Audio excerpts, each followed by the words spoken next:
Hey everybody, it's just my opinion, Bob, and welcome. It's been a minute. Today is June 11th, Wednesday, June 11th, and we're up here in New York visiting the kids and grandkids.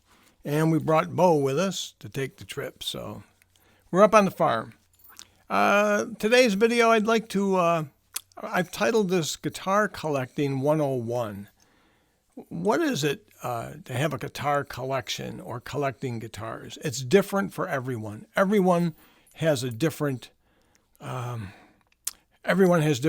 and dislikes as far as what they want and what they're trying to accomplish.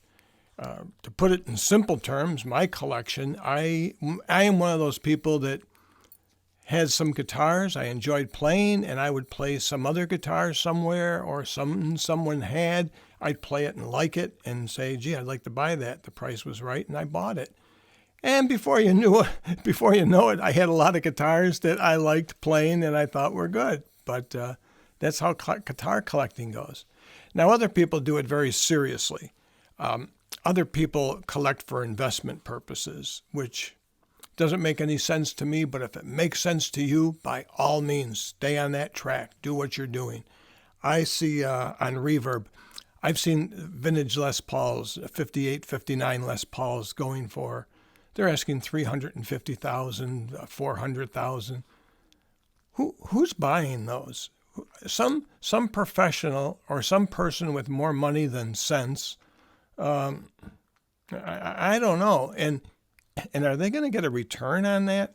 I'm not looking for any return on mine. I just happen to have a collection. I guess you would call it an accumulation. I don't call it a collection.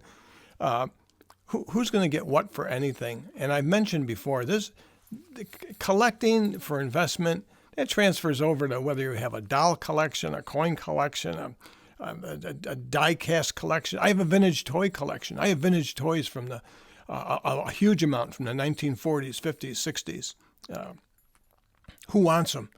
People my age are the only people that would be interested, and most of them are dying off, so the market's getting slimmer and slimmer.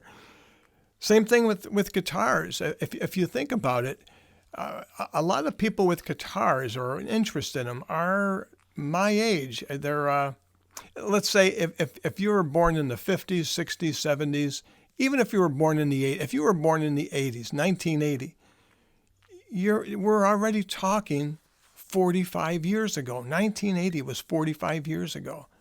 You don't see a lot of young people really getting into guitar that much. They make music, don't get me wrong, but they're doing it with MIDI instruments, and singing is a big thing. Karaoke is still big, all that kind of stuff. But folk music and guitar music, you don't see that too much anymore.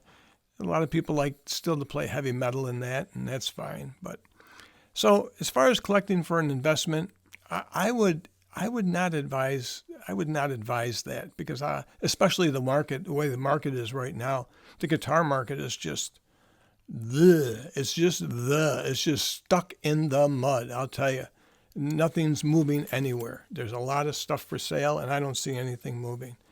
So with that said, what do I need? I need an acoustic electric guitar, a 6-string acoustic electric guitar. That's what I have to make me happy.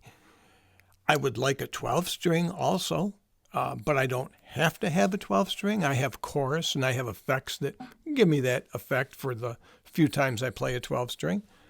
I would like an electric, just a straight electric solid body guitar, but I don't have to have it because, as I said, I would have a 6-string acoustic electric, but it would be nice.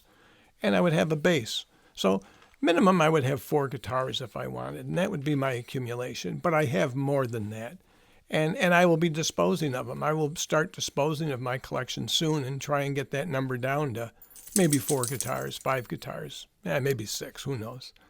But collecting as an investment, I would advise against it.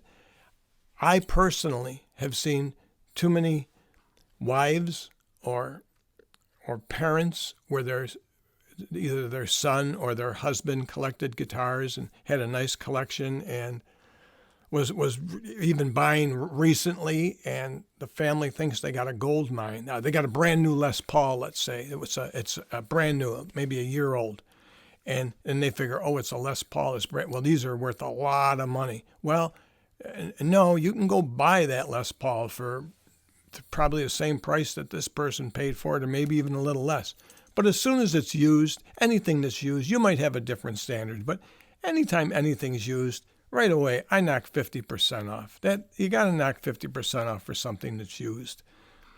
And I know some people don't, and if it's really something you want, you're going to pay more. If it's really something you're on the hunt for, you're going to pay more than 50%. You're willing to do that. And I have too in the past, if it's something I really wanted. But a lot of people think they got a gold mine, and they don't. And actually, it gets to the point where some people can't even unload these collections. There's just too many. Unless you take them to a pawn shop or something and they offer you peanuts, if that's the case. In my case, that's fine with me. If Mary just gives my guitars away, that's fine with me. I have nothing invested at this point. They're all paid for, and I've made my money several times over with them. So I'm not out anything, and she won't be out anything. It's just an inconvenience to have her dispose of them. So I'll try and do that myself. And that's always a good thing. If you collect anything, if you can dispose of the stuff yourself, that saves everyone a lot of headaches and a lot of hassle. And sometimes you can't. Life gets in the way, and sometimes you can't. But if you can, that's my best advice to you. So with that said, let me talk about the other part of this video. And this is on the Recording King. I don't currently at this moment own a Martin, but I own a Recording King, and I like my Recording King as much as the Martin I've had in the past on loan and the Martins I've played in the store. Now, maybe I haven't played your Martin or the best Martin, and maybe I'd feel different. But for just my opinion, Bob, this is the only guitar I need that fits that niche. And I've mentioned this guitar before in the past, but I'm going to mention it again. It's a Recording King Dreadnought. And it's to me, it seems similar to a D18, a Martin D18. It's not a lot of frills on it, not a lot of bling. It's simple, straightforward, kind of like a D18. It's got the solid spruce top. It's got the solid mahogany back and sides, all solid. It has the satin finish, which I like. Has the satin neck, which I like. Sealed tuners, excellent construction, binding all around. I love the satin feel.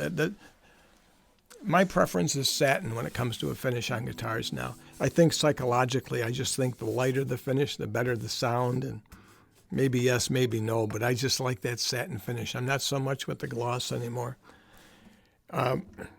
This is a great guitar. I recently had an opportunity to pick up a Recording King 328, which is would be comparable to a D28 Martin. And I played it, and I had a super deal on it, but it didn't sound any better than this to me. It might sound better to you, but this is a real sleeper. This is what Recording King came out with, actually, before they really started hitting the market big with their guitars. This is called the Easy Tone series. And this is a Dreadnought, and the model number is an RD-M9M. M as in Michael, 9 Michael. It was made for Guitar Center, and it was made for Musician's Friend. It was sold through their stores. The other model is the RD-A as in Apple, 9M Michael. And that was the regular model. This just differs very, very slightly. They're almost identical. Actually, I think the only thing they changed was that model number. And these had a street price of $299. $299 for an all solid wood Recording King guitar. You'll never see those days come back. All right. The sale price that I got it for from Musician's Friend was $199 when they went on sale. So for $200, all solid wood. I don't like it just because it's cheap. I like it because it's a great guitar. It's got a good sound to it. It's a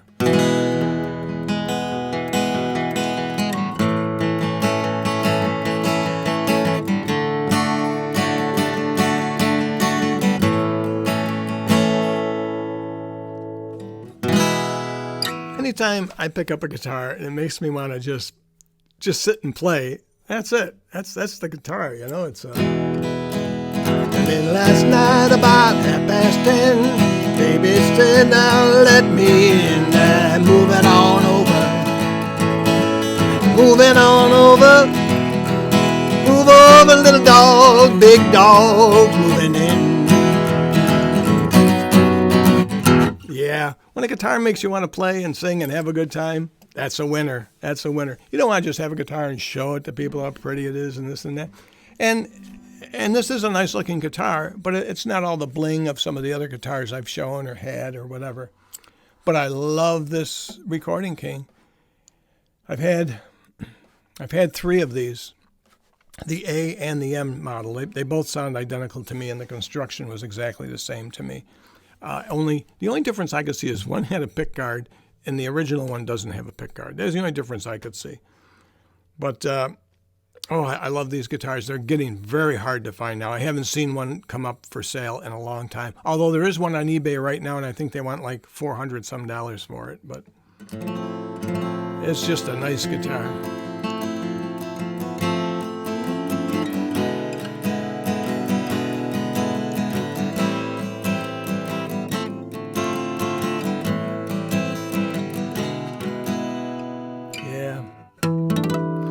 All kinds of sustain, just like any all solid wood guitar would.